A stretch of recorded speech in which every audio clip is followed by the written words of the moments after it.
बहन साथियों, आपका स्वागत है हमारा यूट्यूब चैनल ग्रेजुएट कोचिंग वाला में। देखिए, आज का हमारा टॉपिक है बायोलॉजी के। पूरा डिटेल में पढ़ेंगे कि बायोलॉजी शब्द की उत्पत्ति कहाँ से हुई और कहाँ से बायोलॉजी शब्द का जन्म हुआ है। तो देखिए, आज हम पढ़ते हैं कि बायोलॉजी शब्द क्या होता है और बायोलॉजी शब्द कहाँ से इसका उत्पत्ति हुआ। तो देखिए, सबसे पहले हम समझते हैं, देखिए बायोलॉजी को हिंदी में कहा जाता है जीव विज्ञान। और देखिए, इसमें हम पढ़ रहे हैं कि जीव विज्ञान का अर्थ क्या होता है। तो देखिए, जीव विज्ञान से लिया गया है।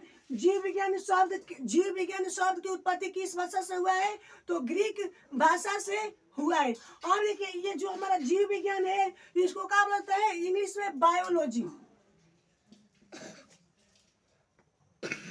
इंग्लिश में क्या बोला जाता है? बायोलॉजी। और देखिए, बायोलॉजी का मतलब होता है ना, जितना ही सजीव है, यानी जितना जीव जंतु सजीव है उसके बारे में, यानी बायो का मतलब होता है जितना सजीव है, और लॉजी माने उसका अध्ययन करना, यानी सभी जीवों के बारे में अध्ययन करना क्या कहलाता है? बायोलॉजी कहलाता है। इतना समझ में आ गया?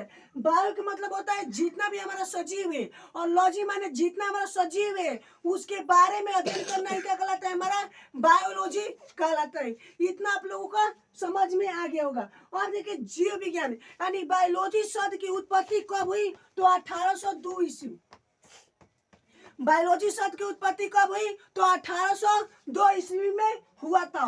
और बायोलॉजी शब्द की उत्पत्ति किसने और किसके किसके द्वारा हुआ था? तो देखिए, बायोलॉजी शब्द की उत्पत्ति सबसे पहले किसने किया था? तो लैमार्क और ट्रेविनरेस और लैमार्क के द्वारा इस बायोलॉजी शब्द का नाम दिया गया था। बायोलॉजी शब्द की उत्पत्ति कब हुआ था? तो 1802 ईस्वी में हुआ था। और बायोलॉजी शब्द का नाम किसने दिया था? तो लैमार्क और ट्रेविनरेस ने सबसे पहले इसका नाम दिया था। बायोलॉजी शब्द की उत्पत्ति कब हुआ था? तो 1802 ईस्वी में हुआ था। इतना समझ में आ गया? अब पूछ रहा है कि बायोलॉजी शब्द की उत्पत्ति हुआ तो उसका नाम किसने किसने दिया था? तो देखिए, बायोलॉजी शब्द का नाम सबसे पहले लैमार्क और ट्रेविनरेस ने दिया था।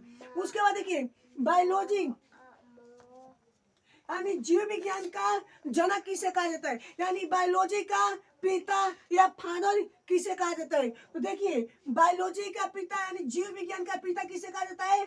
तो अरस्तु को कहा जाता है। यानी बायोलॉजी का फादर किसे कहा जाता है? तो किसे कहा जाता है? अरस्तु को कहा जाता है। इतना समझ में आ गया होगा। उसके बाद देखिए, जीव विज्ञान की कितनी शाखाएं, यानी जीव विज्ञान की कितना ब्रांच होगा।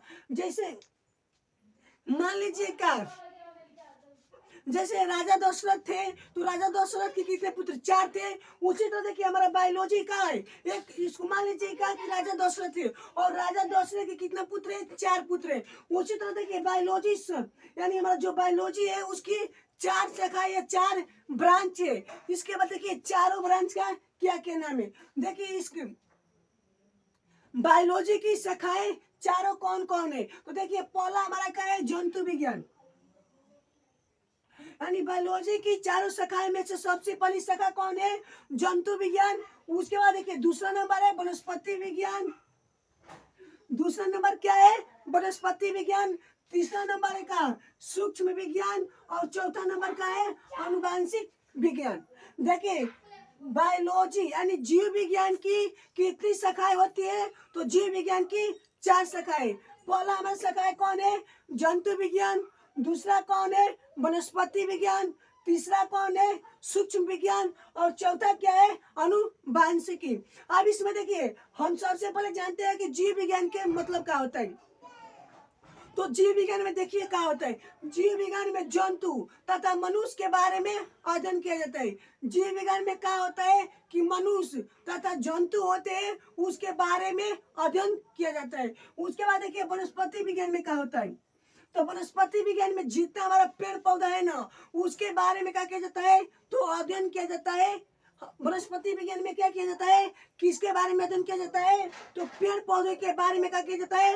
अध्ययन किया जाता है। और देखिए, पादप लिखा है, तो पादप किसे बोला जाता है? पेड़ पौधों को पादप के नाम से जाना जाता है। उसके बाद देखिए, सूक्ष्म विज्ञान।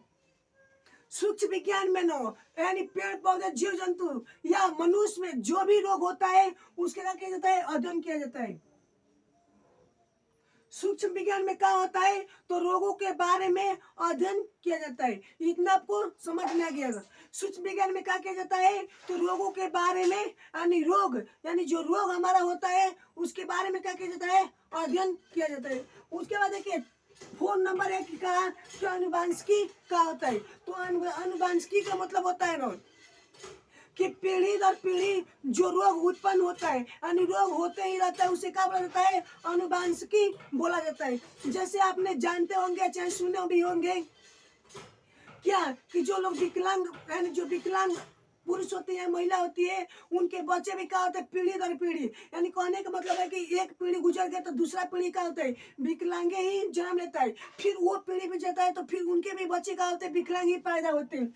तो उसी तरह जीवों के बारे में अध्ययन करना, जीनों के बारे में अध्ययन करने का कहलाता है वंशागति कहलाता है, यानी अपने वंश को बारे में अध्ययन करने का कहलाता है अनुवांशिकी कहलाता है। इतना आप लोगों को चारों समझ में आ गया होगा कि जीव विज्ञान की कुल कितनी शाखाएं होती है, तो 4 शाखाएं होती है। पहला कौन है, जंतु विज्ञान, दूसरा कौन है, वनस्पति विज्ञान, तीसरा का क्या है, सूक्ष्म विज्ञान, और चौथा क्या है, अनुवांशिकी विज्ञान। इतना कन्फर्म हो गया। उसके बाद देखिए जंतु विज्ञान के पिता किसे कहा जाता है,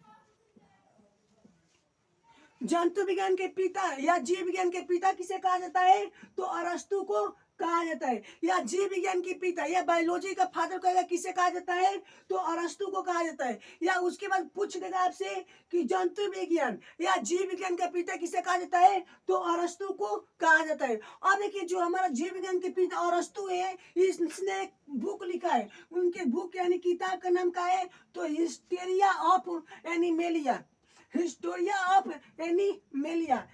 देखिए अरस्तु ने एक बुक लिखा है, इसका क्या नाम है, तो हिस्टेरिया ऑफ एनिमेलिया। इतना समझ में आ गया। उसके बाद देखिए कह रहा है कि वनस्पति विज्ञान यानी पादप विज्ञान यानी पेड़ पौधों के पिता किसे कहा जाता है, तो देखिए पेड़ पौधों के पिता या पादप विज्ञान के पिता किसे कहा जाता है, तो थ्रोयोफ्रेटस को कहा जाता है, थ्रोयोफेटस को कहा जाता है। वनस्पति विज्ञान के पिता किसे कहा जाता है, तो थ्रोयोफेटस को कहा जाता है। उसके बाद देखिए इसने भी एक किताब लिखे है यानी थ्रोयोफिटस ने भी एक किताब लिखी है। देखिए इनका किताब के नाम क्या है, हिस्टेरिया ऑफ प्लांट्रम, हिस्टेरिया ऑफ प्लांट्रम। थ्रोयोफ्रेटस का किताब का नाम क्या है, तो हिस्टेरिया ऑफ प्लांट्रम, हिस्टोरिया ऑफ प्लांट्रम। उसके बाद देखिए सूक्ष्म विज्ञान के पिता किसे कहा जाता है, तो सूक्ष्म विज्ञान के पिता किसे कहा जाता है, तो लिवेन हक को कहा जाता है।